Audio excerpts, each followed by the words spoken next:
Welcome to Hawaii's Best podcast, where we help you prepare for your next trip to Hawaii. Discover the experiences, businesses, and stories that make Hawaii the Aloha State. And now, your host, Brian Murphy. Aloha, and welcome to another episode of Hawaii's Best, where we help prepare you for your next trip to Hawaii. I'm your host, Brian Murphy, the owner of Hawaii's Best, and just want to say thank you so much for tuning in today. And today we have a great packed episode. We're joined again with Andrew Fowers, the co-founder and CEO of Shaka Guide. What's going on, Andrew? How you doing? Thank you so much, Brian, for having me. Yeah, this is becoming a thing, and this is like our third or fourth episode together, and I'm really excited about this one going into it. Yeah, me too. I mean, I'm just hoping we can get through it all. There's a lot to talk about, but I'm excited. Yeah, so the plan is we're going to be covering a high-level overview of each of the islands. And today we're going to be talking about Oahu, also known as the gathering place. And Andrew could kind of maybe kick off our conversation of Oahu. Why is it called the gathering place? And give us a little overview of the island. Oahu wasn't the capital at the beginning. It was actually Kona, but the capital of Hawaii was moved to Oahu. It's a gathering place for many reasons. It's been the major port for Hawaii with the Pearl Harbor. Right now, it has about 1 million plus locals that live here and many more visitors.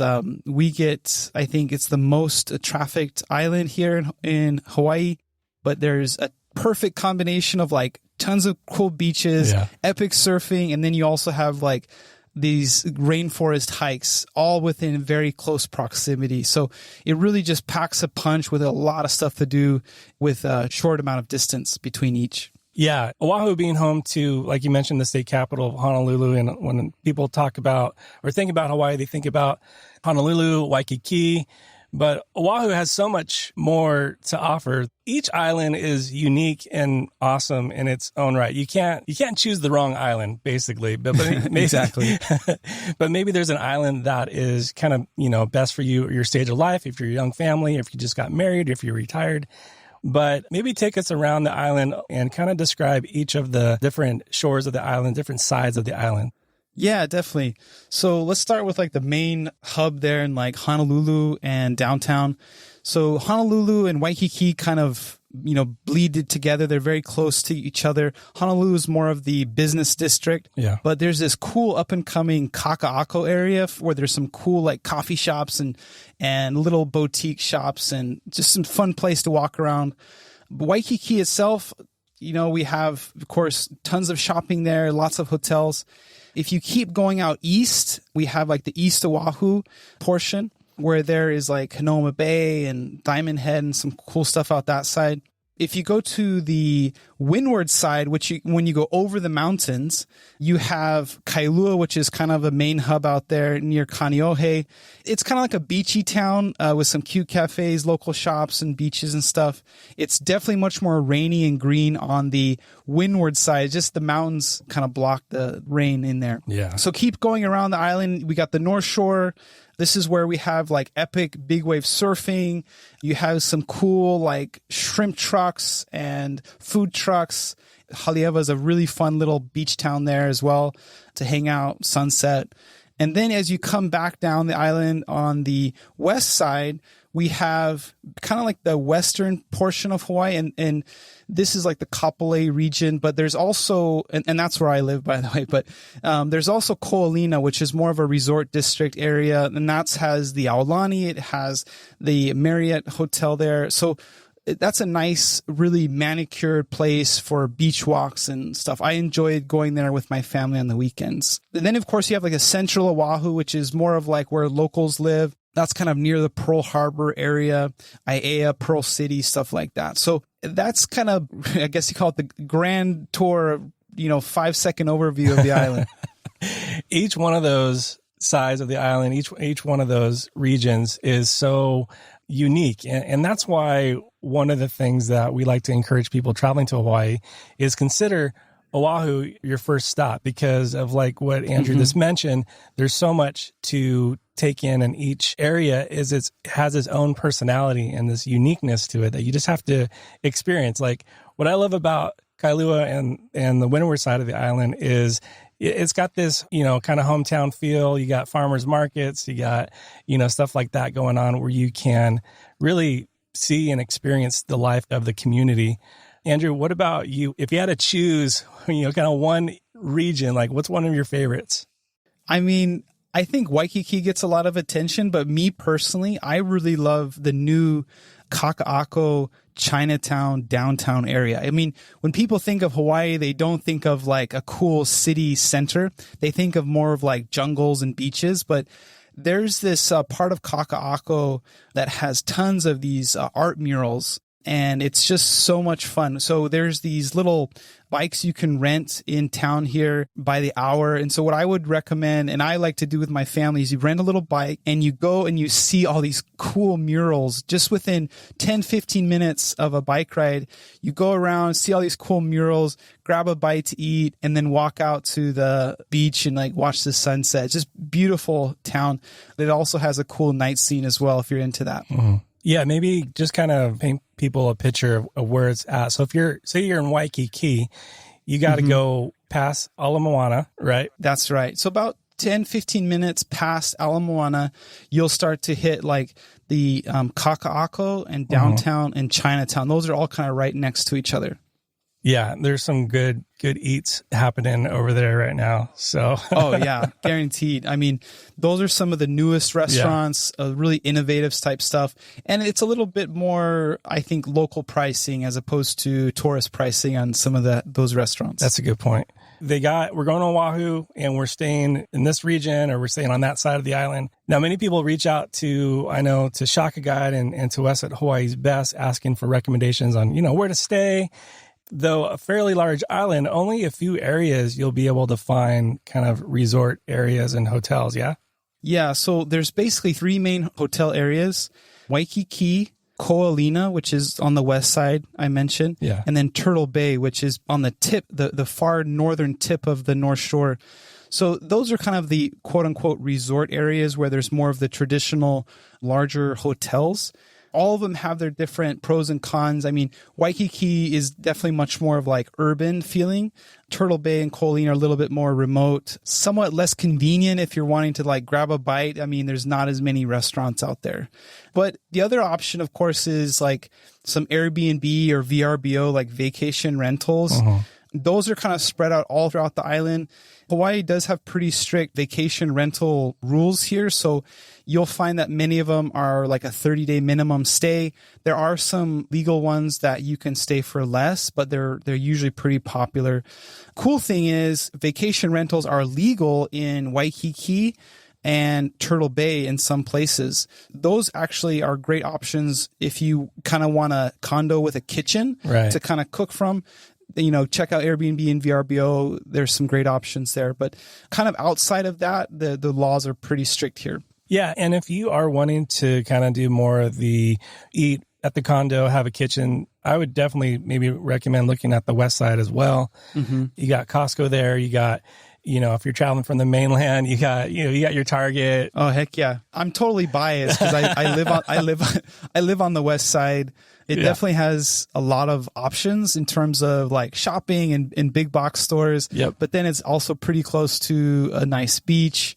We have the Ko'olina beaches there. So I don't know. For me, Kapolei is home. It's a great hub to rest for the night and then be able to get out. And it's a good launching point into the rest of the island as well. Oh yeah. I'm only like 20 minutes away from the North Shore too. So it's a good combination there. Okay, and I know, as you're listening to this, you're like, slow down, guys. There's so much to take in, and we're going to link this kind of epic blog article that'll kind of help go and cover all this even more in depth. So be sure to find that link in the show notes below. We'll link it on our social accounts as well. Okay, so you found a place to stay. You know the spot on the island you're going to stay. You know where you're going to stay, and hopefully you don't just get stuck there, right? You don't just get stuck at the resort and just sip Mai Tais all day, but you venture out and you explore the rest of Oahu. What are some of the must-dos around the island? Oh, man, this is a long list, but I mean, if you're like a first-time visitor, I'm just going to give you kind of a high level, the must-dos for first-time visitors. I mean, for second-time visitors, you can still hit this list because it's hard to finish it, but there's like different stuff to see. So first-time visitors, you got to check out Pearl Harbor, right? It's a war memorial. It's pretty awesome to kind of go and experience that, what happened there and with the attack on Pearl Harbor. So that's about like 25 minutes from Waikiki. You need a reservation, but definitely make some time to check out Pearl Harbor. There's some like other nearby stuff like the USS Missouri battleship, submarine, and then also an aviation museum. So if you're kind of into history, and it's cool to go to at least the USS Arizona at a minimum. Is that open right now? I know you mentioned reservations. Yes, it is open. You just have to get advanced reservations just because they do get a lot of visitors. And so you have to reserve it online. They also do have some walk-up reservations. So if you don't have a reservation, you can get lucky just by walking up. Go early in the morning. You can usually get a ticket just walking in. Gotcha. All right. So Pearl Harbor, check. What else we got to make sure we hit up? I mean, if you're doing the North Shore Drive, there's a couple things to check out that either can make for a half day or like a full day, depending. And these are like different attractions that have different paid things to do, but they're also just a cool little stopover. So depending, these things are Dole Plantation, and Dole Plantation has like some, a maze. It has some tours you can check out. It's famous for its pineapple, right? And pretty much what you're going to want to do if you stop at Dole is get their Dole Whip, which is a ice cream soft serve that has pineapple flavor. And then you got to get pineapple on top of it too. Yeah, I mean, you get the pineapple and you take the picture, and it's super good. Yep. So stop over Dole Plantation. They have other tours if you want, but usually I just kind of stop and get the ice cream and then move on. And we still love to hit up the train ride there anytime. It's cool. I did the train ride too. Yeah, it takes you around the plantation, and you get to see pineapples grow in different stages. And maybe the first time you see it, like, I didn't know pineapple grew like that. So it's kind of cool to take in. I mean, there's a bunch of cool stories too about the background of Dole Plantation, how it began to be, that we talk about on our Circle Island tour in the Shaka Guide app. Check that box, Dole Plantation. You got to check it out. Yeah. Other things to check out, like bigger attractions, would be the PCC or the Polynesian Culture Center. It's also can just be a pit stop for a bathroom break, a quick snacks. They have like a little food court with like some local little restaurants and food trucks. It's really good. But if you really want to have a full like cultural experience, they have a theme park that represents 7 different Polynesian cultures that you can check out. And they kind of have different villages that you walk around and learn about. Definitely something you need to do at least once. For sure the first time, and you got to do the luau and the night show. Super fun. When I was in college, actually, I used to be a canoe pusher there at the PCC. So I have a warm, place in my heart there for PCC. It's a cool place to work, and it supports the local university next to it. You're going there, you're going to have a good time, but obviously you're going to learn a lot too about the culture. Yeah. Super fun. And these Polynesians, and they talk about their islands, and they just crack a bunch of jokes, and it's just fun. Awesome. So if you're kind of going around the island, the next one would be Kualoa Ranch. This is a very huge ranch. They filmed a bunch of movies there, like Jurassic Park, Lost, 50 First Dates, like just tons and tons. They kind of have more of like an adventure feel. So you can like rent an ATV and like drive around the park. You can ride horses. You can get in like a little jungle bus, and they'll take you around and talk story. It's still a lot of fun. I would definitely recommend the Kualoa Ranch as an option for some activities. It's also a good spot to grab some food too. Yeah. Yeah, they do have a nice plate lunch there. Yeah. A little gift shop there. It's like family owned for like I don't know, like 5 generations or something. It's super cool. Like the guy there that runs it, I mean, I know him personally. So we got a couple spots on kind of the east side, and talking specifically about the North Shore. I know we mentioned it earlier. I think that's kind of like a must do. But when you get to the North Shore, it's like, okay, I'm at the North Shore. Wow, what do I do? What do I do? I mean, first of all, just a heads up, the North Shore in the winter does get a little packed. Traffic can get a little bad there sometimes. But that being said, just be prepared, listen to some music. We have a tour a Shaka Guide tour you can listen to. But what you do when you go to the North Shore is you just enjoy it. There is epic beaches. I mean, legendary beaches. Right. We got Bonsai Pipeline, Sunset Beach, Waimea Bay. I mean, these are beaches that are epic. So you definitely have to stop in, check these beaches out, take some pictures, watch the surfers, and be like, dude, I wish I could do that. Yeah. But at the same time, North Shore, you can there's a bunch of food trucks. I mean, outside of Haleiwa, there's food trucks, that's like a small beachy town there with some boutiques and like food trucks. But there's also a bunch of food trucks along the North Shore, especially Kahuku.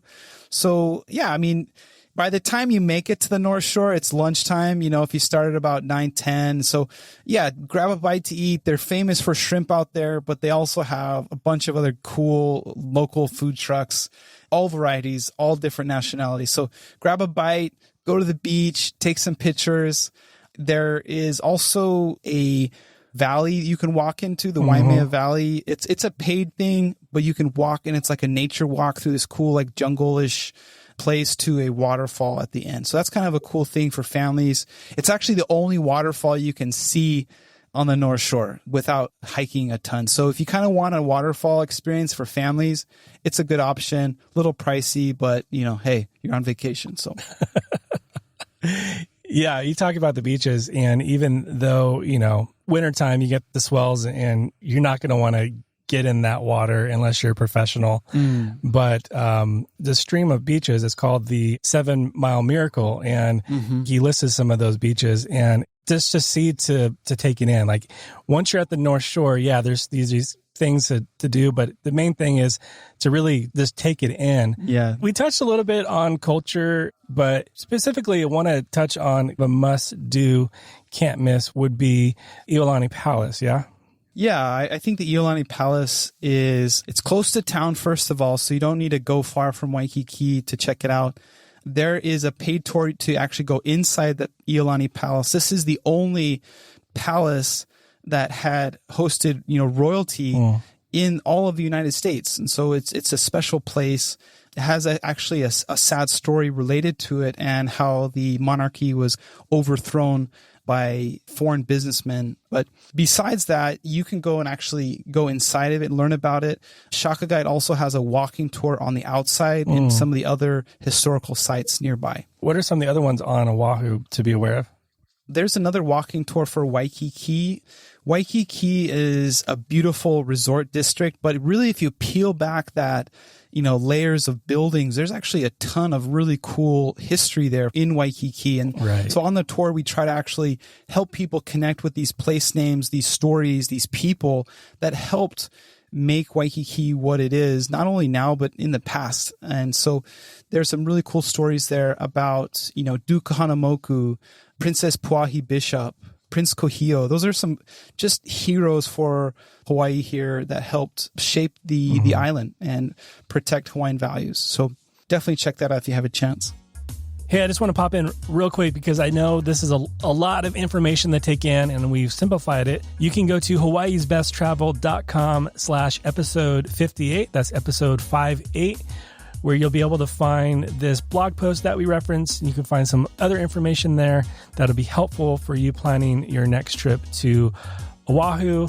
And please consider to rate and review this podcast if you're listening on Apple Podcast right now. Appreciate that. So right now, let's go ahead and jump back into my conversation with Andrew from Shaka Guide.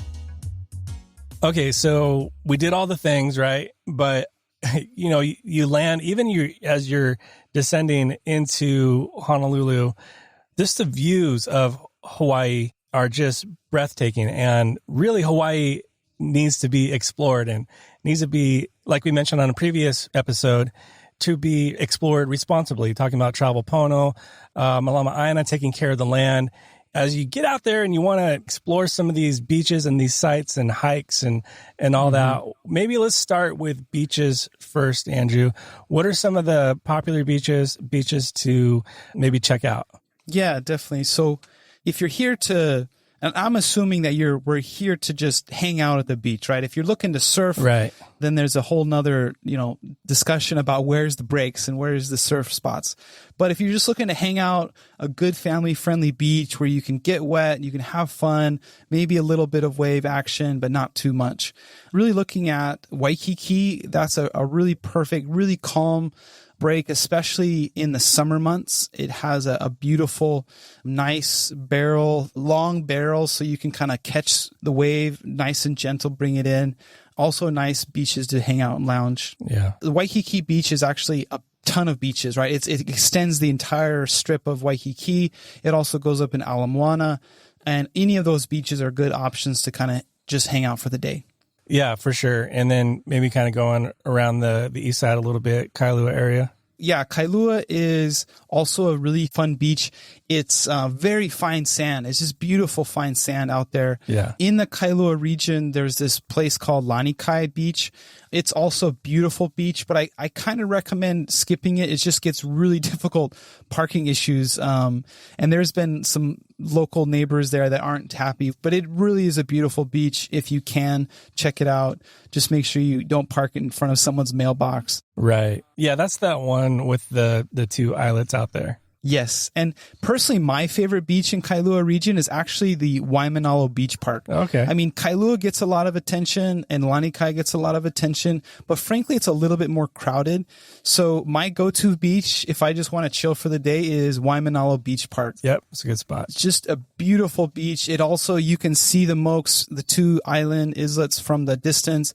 It has great surf if you're looking to kind of get tossed a little bit in the summertime, but also in the wintertime is just really calm waves to hang out. So yeah, definitely check out Waimanalo Beach Park if you have a chance as well. Now we're going up the east side a little bit and we find ourselves on the North Shore again.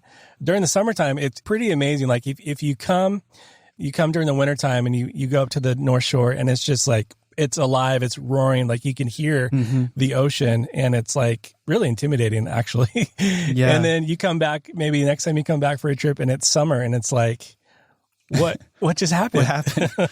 Yeah. There's a lot of like people like, what?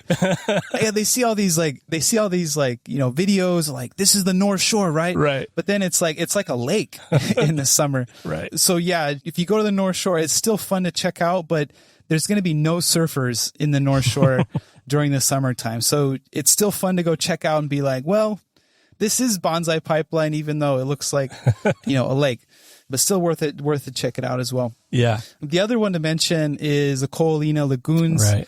This is a nice family-friendly beach. It's actually man-made lagoons, but nice little boardwalk. I think there's 4 or 5 lagoons there you can walk through and check out. So that one's a nice one as well. Yeah, I think there's 4 man-made, and then up the coast a little bit on the west, there's like 2 or 3 still natural coves up there. Yes. Nice day for a beach out there. Really perfect for families and young kids. Yeah. All right. So you did the beach. Now you're ready, or maybe you want to do a hike and then you want to go chill at the beach.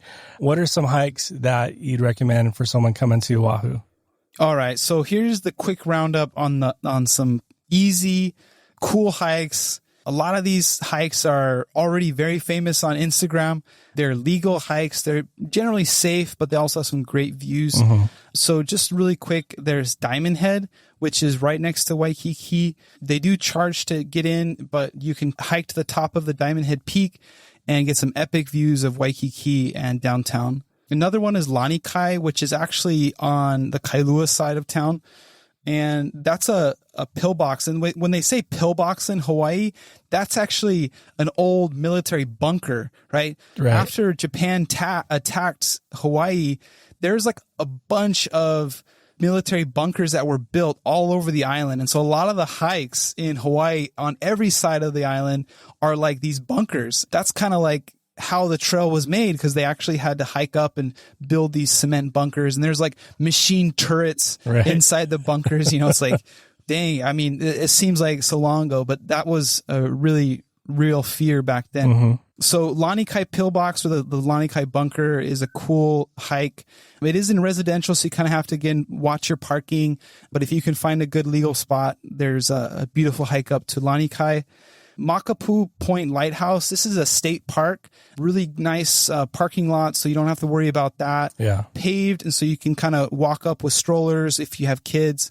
In the wintertime at Makapu, you can actually see whales like breaching and stuff. So that's a really cool thing to do during the wintertime. One thing to note on that hike, they do have parking available that can spill over, and then people start, parking on the highway. And so just be really super careful that people, crossing, and it's a 45 speed zone there. So just be careful. For sure. Yeah, just be careful there. It does get busy. I recommend kind of going earlier in the day or later in the evening.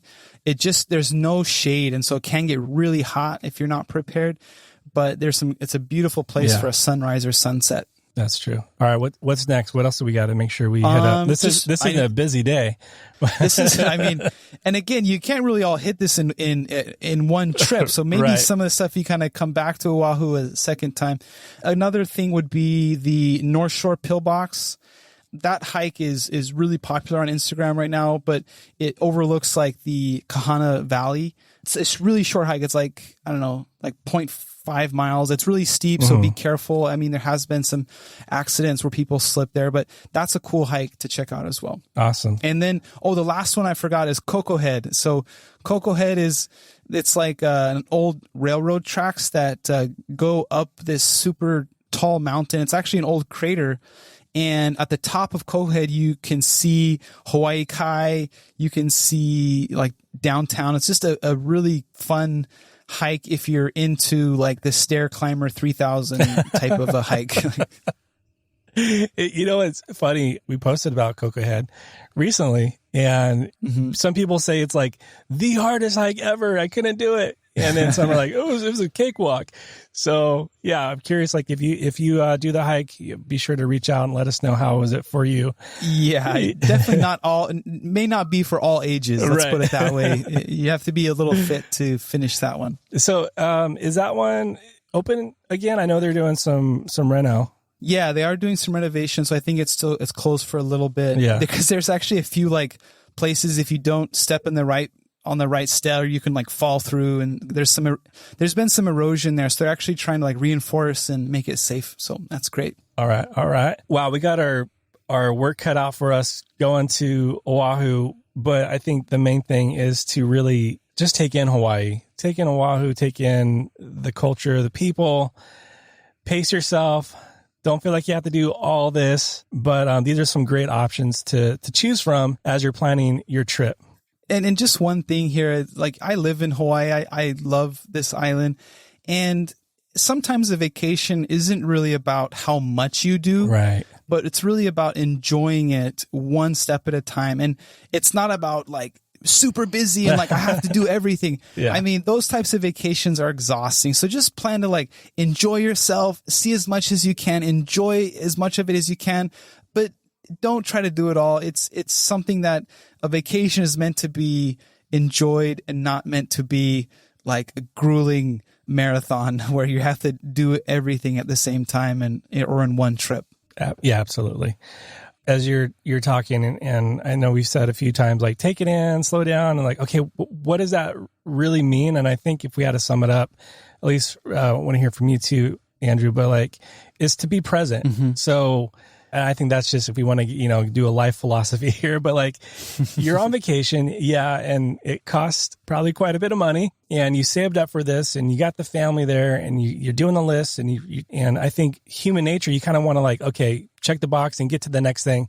But as best as we can to be present and to be in the moment of whatever activity you're doing, whatever restaurant you're eating at, even if you're eating, spam at McDonald's, like, that experience the spam at McDonald's or whatever, but like to really be in the moment, because what you're going to take from Hawaii are those memories and hopefully those times that you were bonding more closely to your loved ones that you travel with. Totally. It's totally about the memories. It's not about, you got to check all these boxes and do all this stuff. It's really about the memories, enjoying the time that you spent with your family. And And that's what I really love about what we do at Shaka Guide is we actually take people around the island. We have 6 tours for Oahu. And what we do is as you're driving the island, we help tell stories that help you connect better with what you're seeing. So it's not just, oh, that's a pretty beach. There's a really cool story and there's a history behind that. And also what you should do to be safe and be respectful of those areas. So I really love that as a part of what we do at Shaka Guide. And I think that helps enhance your overall visitor experience. So yeah, check out Shaka Guide if you have a chance. It's you can download it on the App Store. Just search Shaka Guide. Absolutely. Yeah, guys, we will link all that. And we talked about this epic blog post, kind of like your go-to travel guide for the island of Oahu. Andrew, thank you again so much for coming on today. No problem. Thanks for having me. And welcome everyone to come to Oahu and check out this beautiful island. Absolutely. Thanks again, guys, for listening. Thank you for your time. And until next time, be well. Aloha. Thanks for listening to Hawaii's Best podcast. To stay up to date on future episodes, be sure to subscribe. For more information to help you plan your next trip to Hawaii, visit hawaiisbesttravel.com.